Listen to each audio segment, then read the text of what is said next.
Pacers beat the Thunder, revenge for the NBA Finals, and they do it in Oklahoma City. Andrew Nembhard was great. The Pacers' rotation choices were great, and the story of the game, perhaps, Jarace Walker, career night. So much to get to on today's Locked On Pacers podcast.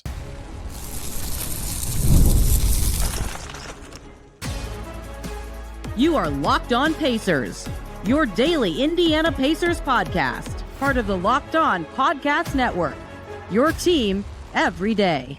What's up, everybody? Happy Saturday/weekend, and welcome into another edition of the Locked On Pacers podcast, where we, of course, talk about the Indiana Pacers. As always, my name's Tony East. I cover the team for Forbes and Circle City Spin, and today they did it. They avenge the finals loss, sort of.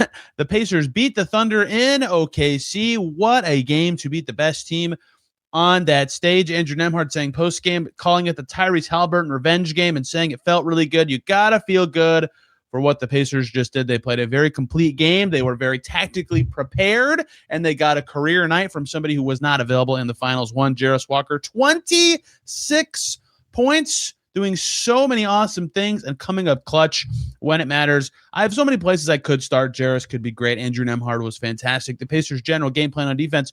But to me, the start of the game setting the tone for how the Pacers were going to win this game, because they fell down 2-0, and then they scored to tie it, and then they hit a three, and they never trailed again. They led almost outside of one basket, wire to wire, on the road against Oklahoma City. It was tied at one point in the first quarter after the Pacers took the lead. Outside of that, they were literally winning the rest of the game. It got very close many times. And if you made me thematically describe how the Pacers won this game, that's what I would say is, if you watch the Pacers in past seasons, the last two in particular, one of their superpowers as a team, and I think this is usually a testament of what I've said to Rick Carlisle's ability to adjust, Tyrese Haliburton's ability to get everybody involved, and a general resilient mindset, is they responded to everything the Thunder threw at them throughout the game. Every single time there was an OKC run that would cut the Pacers lead from 10-2, immediate basket where somebody makes a great drive through the defense, or an immediate huge three from any number of players. All of the following players hit multiple threes in this game, which obviously helps you win, but they were very spread out. Ben Shepherd, Micah Potter, Andrew Nembhard, Aaron Nesmith, Pascal Siakam, and Jarace Walker all hit multiple threes, and a lot of them were in response to a hard Thunder punch or some momentum entering the building. And that was just so Pacers-y. And then the last one coming late, where it felt like it actually could turn away. The Pacers are up 10 points with 2 minutes and 1 second to go. The game looks completely over. The Thunder get it all the way down to 1 before Jarace Walker goes crazy at the foul line. And in the middle, a huge three from Andrew Nembhard, some huge plays for Micah Potter, including a big three to get it done for the Pacers. But I have gone too much about the responses. To me, the win for the Pacers here started at the beginning. They opted not to start a center for the second time in a couple weeks, and they now actually won both of those games. They beat the Heat handily and now beat the Thunder with a Siakam, Walker, Furphy front court. Chet Holmgren is a good player, a very good defender. I think he should be an all-star this year, but he is perimeter bound, as is Bam Adebayo somewhat for the Heat. They can get away with putting a non-center on him, and they did that to open this game. Siakam was on Chet Holmgren, but a lot of switching for the Pacers, a lot of roaming for Siakam, right? And that was the way the Pacers opened this game. And lo and behold, their defense looked really sharp early. They were getting from player to player. And you've seen that with the Thunder recently, that a lot more teams have been doing this. Just switch everything, bog them down for a while, so they have to settle into their half-court offense. And that is, the Thunder's half-court offense is still good, but it's the weakest part of their team. And so they get really reliant on one or two players. And in this game, that is what happened. 47 for Shea. He was awesome. 25 for Chet. He was quite good. 12 for Kenrich Williams. No one else had more than 7 for the Thunder. They were really reliant on their best guys. And the Pacers defense, Siakam was really good early. Siakam was defending quite well with his demanding role, but the packing of the paint was very successful, right? They just had really good defense early, and they were turning that into offense. I thought that was actually the story of the game for both teams, was what I talk about, the feedback loop. If you defend really well, it makes it easier to score, so you can set your defense, so it's easier to get a stop, so it's easier to score, and that just keeps going and going. That was true for the Thunder, too. When they got going in the second quarter, when the Pacers only scored 19 points, they turned that into the other way. But the Pacers, I thought, did a much better job of that. The end-to-end connectivity early in the game was huge. And on the other end, Pascal Siakam as he does every night, saw a bunch of attention, 6 assists in this game, and got the ball moving. And the Pacers, unlike in some recent games, were really good with their player and ball movement out of those situations. So they were attacking early, which gave them more time to get out of bogged down plays from Siakam. They were attacking the cup very often. That kind of pressure makes it so it's harder to rotate, or the defense is already cracked when you get the ball to your star. And that leads to a lot of easier shots, both from 3 and at the basket. And that is all possible. I'm not saying it's impossible to do those things without a center on the floor. Jay Huff provides a lot of spacing. Micah Potter was awesome in the second half of this game. But early in the game, specifically with the game plan that happened, because the Thunder were like, oh, crap, we should change it. They started Jay Will in the second half. It really opened the floor and unlocked a lot for the Pacers. Awesome ball movement, awesome player movement. And they tie their first quarter points season high. Super solid start. And so the rest of the game, they weren't bleeding points, but the Thunder outscored them by 6 in the second quarter. The Thunder outscored them actually in every single quarter of the rest of the game, but just barely, right? But the Pacers' great start really set the tone for the adjustments and the pace and the normalcy. And they were playing more like the Pacers to me. It just flowed very well from action to action, and all the right players were playing very well. And they didn't have Quentin Jackson, and you wonder what this rotation is going to look like. And instead, they just go no center. And they do end up playing 12 guys, but if you count 4 centers off the bench, it was really 9 slots of play. So just really awesome stuff for the Pacers in that way. And then when Jay Will started the second half, instead of Isaiah Joe, the Pacers have to play a little differently, right? They can't just bombard the rim and play quick. They have to, get other drives going or find other players' ways of succeeding. And they did. They absolutely did in this game. And so I thought they just were all over what the game plan needed to be, how they needed to slow down the Thunder, how that could turn into offense for them.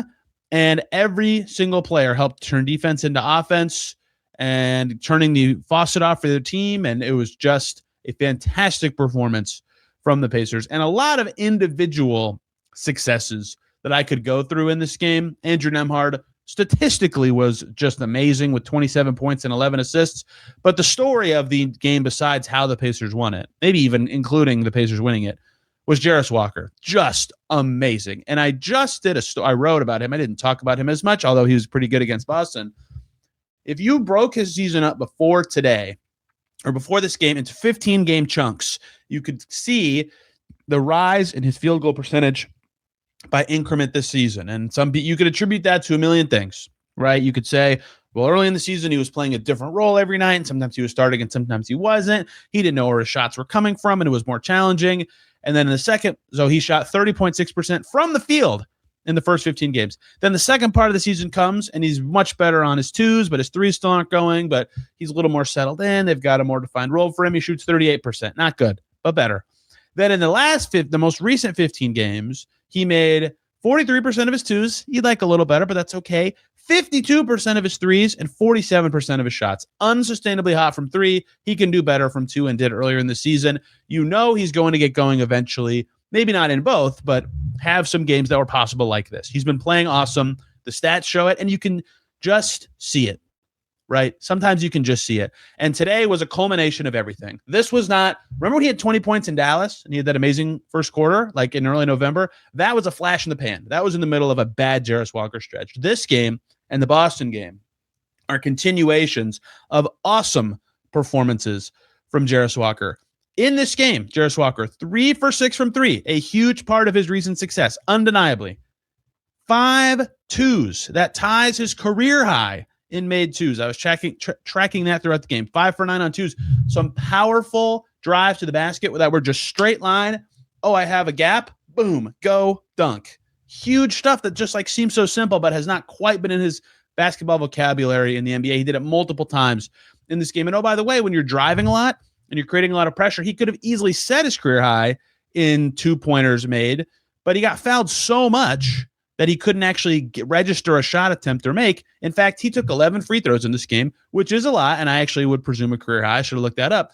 But more interestingly, that is over half of the Pacers' total threes as a team. 4 of the free throws, before all of you go, well, wait a minute, were in fact intentional fouls from the Thunder late in the game.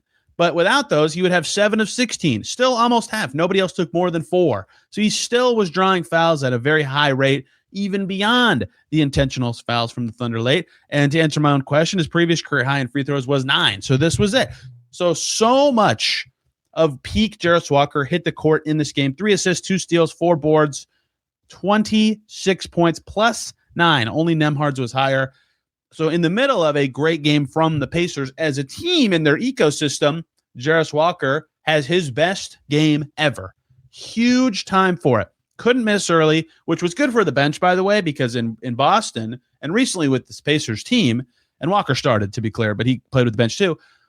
Their bench has a lot of good defenders on the floor, but they haven't been able to score enough. So it hasn't mattered that they're getting stops. And in Boston, they didn't either. But with an offensive lineup, Jarace was the one making the shots early before Siakam re-entered the game. And I thought that was huge for tone setting and his confidence. And then throughout the night, his rim attacks and overall play were awesome. His dunks were huge. And he did so many important things for the Pacers. So many. Easily his best game as a pro. He gets the post-game interview with Jeremiah Johnson. His teammates are all yelling over to him, all excited. He's got a new hairdo. It looks awesome. It's just a huge moment for him. And we'll see what kind of turning point this is for him and the Pacers, right? Because this is 2 games in a row. This is 19 last time, was his 3rd highest points total of the season before this, right? He's clearly up to something. 13 against Detroit as a team's leading scorer on an awful night. 3 double-digit games in a row from Miami to Boston to Toronto. 10 against Cleveland, 11 against San Antonio. This is just since Christmas, where actually this would be an interesting exercise. I should have counted this before. I think a significant portion of his double-digit games and his best games this season have come in the last 16 games. He is clearly trending up. His threes are not going to go in at this rate forever. But it's not just that, right? He made 5 twos in this game, which he'd only done one other time ever before. He made 5 twos when they lost to the Bucks against Giannis at the buzzer, and he made 5 twos the first time they played OKC, but that game went to double overtime. He had a lot of extra chances to make more 2-pointers in the game. He had never done it outside of those 2 games before. So that's clearly something new, a little more pressure there. You can just see it start to figure out. Jake Query asked me, is the fog starting to clear for him? I'd say yes, absolutely. The game, he's processing it very well. Now, here's the thing. His entire career, he's had Sacramento, and people will remember this who've been listening to this for a while or watching Jarace's whole career. Sacramento as a rookie, Phoenix his second season, the Clippers game as a rookie, right? He's had games here and there where it's like, oh my gosh, there's everything he could do. He did it all in the same game. Could this be a turning point? And it hasn't been. This stretch right now is coming, or these 2 games right now are coming at the end of a stretch of obvious improved play, which makes it feel a little more real. He has struggled to sustain things like this. That's the next step for him. But that question and that kind of conversation can come in 2 days or 3 days when they play again, because right now the conversation is Jarace Walker was just among their best players in a win against the best team in the NBA.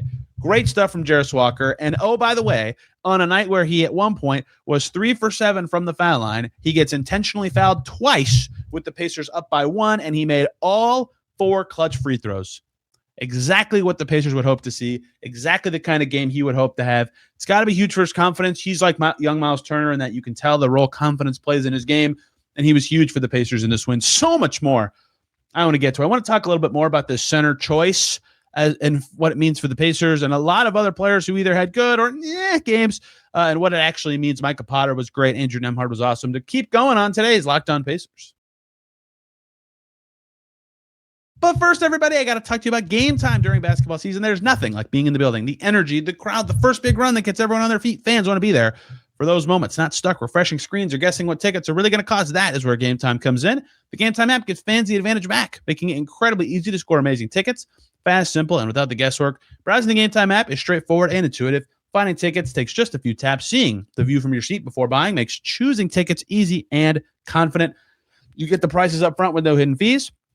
You can use zone deals to unlock great seats at better value. An NBA game, other live events, it's all right there in one place. So take the guesswork out of buying NBA tickets with Game Time. Download the Game Time app, create an account, use the code LOCKEDONNBA for $20 off your first purchase. Terms apply. Again, create an account, redeem the code LOCKEDONNBA for $20 off at Game Time. Back here on Locked On Pacers, thanks for making this your first listen today and every single day. Your second listen has to be Locked On Thunder. Rylan Stiles was at this game in the Paycom Center. He'll tell you all about the Thunder side. They were also missing a lot of key players, just like the Pacers. Shea was awesome, but they just weren't quite enough. They didn't get enough shooting from deep. They were a little laissez-faire on defense sometimes. He'll have more there. And also check out the Everydayer Club. If you listen every day, it could be for you. Ad-free episodes of Locked On Pacers plus an exclusive Discord server with other listeners and members of the club. Okay, we must continue through Pacers Thunder. I was fascinated by this center rotation and what does this really mean? Because twice now, and I don't want to get 2 games. I don't want to wad up an opinion and just throw it at the wall. It's been 2 games, but I'll say this. They've made 2 calls recently against 2 all-star level. Maybe they won't make it, but all-star level bigs this year, and Bam Adebayo and Chet Holmgren, where Rick Carlisle said, I don't want any of my centers on the floor. Pascal, you go start. And Johnny Furphy has been a huge part of that, his ascent and his defense and all those things. But what does that mean about their center rotation going forward and in future seasons? How tied are they to any of these guys if they don't feel good about starting them against good players? I'm not even saying none of them played well. Micah Potter's going to be coming up in a minute, and he was fantastic. But, they keep tipping just ever so slightly how they really feel about their center rotation, even when Jay Huff is in like a run of playing moderately well. He barely played in this game. He got banged up in a recent game. I can't remember if it was their last game or what, but he only played 2 minutes, right? Tony Bradley came in for like a rebounding play on a free throw, right? That's it. They show how they feel sometimes, and matchups are a big part of it, but I would keep that in mind. Potter was the first center in the game. He played well in Boston, and there are some teams like the Thunder, like the Celtics, who really spread you out. You need the mobile bigs. Potter is mobile. Isaiah Jackson is mobile. He got the second most minutes and did not. He was awesome on the glass. But yikes, Isaiah Jackson. And Jay Huff barely played. He got a few burnt minutes against Jay Will, and I said, I guarantee he doesn't play against Chet with his perimeter level, and lo and behold, he did not. He didn't play at all outside of that one stretch. So just keep that in mind as you think about. People keep saying, why do they need to trade for a center? They have Jay Huff. Well, they keep showing against teams with really good centers that they're not going to even put Huff on the floor in some of these moments. But perhaps an injury tonight specifically, but the Heat game also happened. Okay, a lot of other players to talk about. Andrew Nembhard, balling in this game. I mean, he was one of the guys who was like the most open about like couldn't wait to play the Thunder on opening night. And he was just cooking. I mean, he just got wherever he freaking wanted in this game, whether it was drives, he had some wiggle, he got in the lane. He never settled. The biggest gripe I've had, and I've said this, and I don't think he would care about my biggest gripes, but is that he takes too many middies. He missed 2 long twos. Every other shot he made was either close to the basket or below the free throw line or a 3. That's the exact shot chart he should have in a game. And that's 14. That's perfect level shots from Nembhard out of 16. That's great. 11 assists is awesome. Guys have to make shots to get assists, but you have to set up good shots for them to take it. He did that. He got downhill. He got places where he could score. He got places where his teammates could score, and this is against the best defense in the NBA. He was awesome. He did not start the season particularly well. His turnovers have popped up just a little bit since I really went in on his improving assist-to-turnover ratio, but he is showing some real lead ball handler chops of late, for a month now. 17 points and 7 assists per game entering this one. I think his season as a true creator is getting a little underrated because he was not particularly awesome at it for a decent chunk of the year, and he was hurt to start the year. And that's fine. He should be evaluated for the bad games too.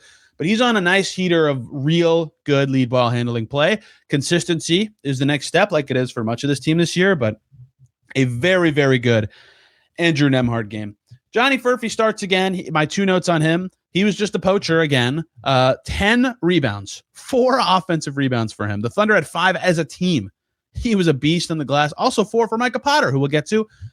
10 for Furphy. I think both of his makes were second chance points. I mean, he might be their best. He's certainly their best perimeter rebounder, and it's him or Tony Bradley for best rebounder on the team, which is just comedy. I'd probably put Bradley first, but the fact that it's a conversation is a testament to Furphy. 3 dimes for him as well. He just does a lot of little stuff, but the poacher soccer term is perfect for him, and he stands his man up on defense and gets a steal, and he's coming in for a transition layup, the perfect Furphy highlight. Look what he can do, and he smokes the layup. So that wasn't very good, but all in all, I thought a very effective Johnny Furphy game. I had to talk about Micah Potter. I don't know how I've buried it this far. Maybe I just kept glossing over my notes because my first note on him, sorry, Micah Potter or any Micah Potter fan listening, he kept taking and missing corner threes. And his career, the difference in his percentage on regular threes and corner threes is very similar. So I think after this game, he actually is a better above the break shooter the corner shooter in the NBA. And he hasn't made any hardly with the Pacers. I just kept hating them. And then he did everything right for like 15 minutes to close the game. He made a corner three. He made an above the break three. And he was standing up Shea and defending him on defense very well. 10 rebounds. He got some huge ones battling down low. No fouls, no turnovers in 25 minutes from a center. He was so good outside of his corner threes. I think he was 0 for 4 on corner threes and 4 for 5 on every other shot he took in the game. And this continues to be the thing with him among this group of 4 centers. Isaiah Jackson is more mobile than him, but he is the best combination of mobility and shooting. And in this game, as you saw, mobility and discipline right now, and that makes him the right guy. There will be times when Isaiah Jackson is staying down on things and his defense is more effective, but Potter was by far, for what they needed in this game, their most effective center and earned the minutes he got and made a huge three that almost was the one that put the game away. It didn't become that in the end. And had some just very important rebounds and offensive plays. He deserves a lot of praise. Unsung hero, 10 points, 10 boards for him. His second ever double-double. I did not know he had one with the Jazz. I assumed it was his first, and glad I looked it up before I posted that. Okay, this bothered me. I hate to be the ref guy. I don't even think the refs were bad in this game. Lou Dort is an A-tier defender. One of the few players in the league that, like, other players that I've talked to, some on the Pacers, some not, are like, that dude is a pain in the rear to play against. Lou Dort is an awesome defender. Lou Dort is immovable, in a stance, contact guy, unless you set a screen on him. Then he's a 10-pound something. It just flies. It's so shameless. It drives me crazy. It absolutely drives me crazy. Aaron Nesmith flopped in a recent game, and it drove me crazy. Don't flop. Stop doing it. It drove me crazy. Okay, Ben Shepherd hits his first 2 threes. That's great. They need him to make shots. In this game, he goes 2 for 4 and 2 for 3 from deep. That generally is a tell for his effectiveness, but also the second straight game where he really struggles with quicker, twitchy guards. He got completely cooked by I can't remember who for that note, which very insightful of me to say. I can't remember who it was. But he played the fewest minutes of the bench guys. The shot falling for him is good. The defense is not at the level for him that it needs to be playing all the time. The part of the game that I thought was going to be a problem for the Pacers was the end of the half, their offense dying and the Thunder finally getting to the rim. The Pacers' response to that was, one, they tightened up the screws defensively in the second half, but I think that was just a blip of shot making more than anything, and that's what the end of the game really proved. But from the middle of the second quarter on, it felt like the Pacers were up 17 with 6 minutes to go in the second quarter. But Siakam was out. His rotation was a little not different. Like, he still did his 3 stints, but he came in earlier than normal for a second stint. So he didn't sub back into the game until 5 minutes to go. And the lead was already trimming a little bit at that time. He immediately hits a shot, but the Thunder kept chipping at it. No, they were just a little different with their rotation at the time, and they couldn't make anything down the stretch of the first half. That's when the Thunder got their feedback loop going. I actually thought that'd be a turning point for the Pacers in this game, and that was, I think, their biggest response of the night, is the early third quarter to keep it even-keeled and then get it up to 11 with about 4 minutes to go in the third. That was the biggest stretch of the game to me, is to re-identify where their weak points are. Okay, the Thunder changed their lineup to Jay Will. Who's guarding who now? What to do? That was really important. Another thing with Nembhard that I forgot to mention, because this note is just buried somewhere else. I don't know how much this played into his big game, but I noted this 2 games ago before Boston. They played Philly. No, they played a home game. It was the Pelicans game at home. That to close the half, they had McConnell and Nembhard together, and they haven't been able to get to that as much this season because of all the injuries they've had. They don't have a lot of depth at point guard. You can tell, especially when Quentin Jackson's available, that Rick Carlisle's trying to get to it more of late. In this game, even without Quentin Jackson, he's hurt. They went to it a good amount. I think that helps Nembhard more than anything. It puts him at a combo guard spot for a few minutes. It makes his life a little easier on defense, or it gives them another guard to throw at other good players. McConnell wasn't even exceptional in this game, but anything that makes Andrew Nembhard's life easier is big for the Pacers, and that was certainly huge. I'm so glad Jarace Walker made all his free throws, so I didn't have to explain to you all how correct it was that they fouled up 3, even though Isaiah Joe did end up getting a 3 that could have tied it late. But the Pacers pulled off the strategy correctly late. Last player to get to. I hate to end on a negative. I shouldn't have done this. I worded this incorrectly. So actually, I'll end on a Haliburton note after this. Okay, 2 more things. One is Isaiah Jackson. First thing he did in the game, very good, right? Remember this. Go back 2 games. They play Boston. He gets a switch. Peyton Pritchard's on him. They throw it to Isaiah Jackson. Good job, Isaiah Jackson. You're going to post up a small. He dribbles back. He gets a little closer. He feels a double's coming. He turns and just gets stripped, and the ball goes flying. It was a miserable post up. In this game, Shea's on him. All right. Get it to him down there. He posts up a small. He turns. He fakes. He uses his power. Gets SGA off of him. Draws a foul. He missed both free throws. But that was really good. And then the game was really stupidly fast for him the rest of the night. He tried to transition kick out after they won a jump ball, I think, and he just threw it right to a Thunder defender. He had a crazy closeout where he just bit on a J. Will fake from three and fouled him. Like he flew. He was way over his head. Easy, obvious foul. They took him out of the game after that. He was good on the glass. Like he was really engaged and moving. He just was too jumpy, and the game is just really fast for him at the moment. He just returned from injury. We'll see if it slows down. I feel like for him, jumping at fakes goes in waves. There's like stretches of 10 games where I'm like, he's doing a good job. He's being very disciplined. And then stretches where I think, oh, that's terrible. Last note, Tyrese Haliburton was not there. Andrew Nembhard calling this the revenge for Haliburton game. Tyrese Haliburton was not there. It was his first road game, I believe, that he's missed all season. He told Amazon Prime, and Taylor Rooks reported this on the TV broadcast of Prime, that he will not go back to, or his plan is not to go back to Oklahoma City until he's playing. He wants to be playing after it was the site of his injury, obviously. But the Pacers, they do it. They get it done without Haliburton and OKC fitting after how their season ended last year. They played awesome. Even the pro tank people that I interact with on social media were very happy to see this. I think people were generally happy to see the Pacers get a win over the team that beat them in the finals last year, especially of young guys like Vervey, like Walker, like Nembhard in a different role. All play well in the W. Next up is Atlanta on Monday. So, wow, 2 days off for the Pacers. First time since Christmas. Sunday, I'll grab a guest. We'll talk about this Mathurin stuff and a little bit more. And then Monday night, right back to it as the Pacers play the Hawks. Thank you all so much for listening today. You can find me on social media at Tony R. Reese and this podcast at Locked On Pacers. Thank you all so much for listening. We will see you very soon.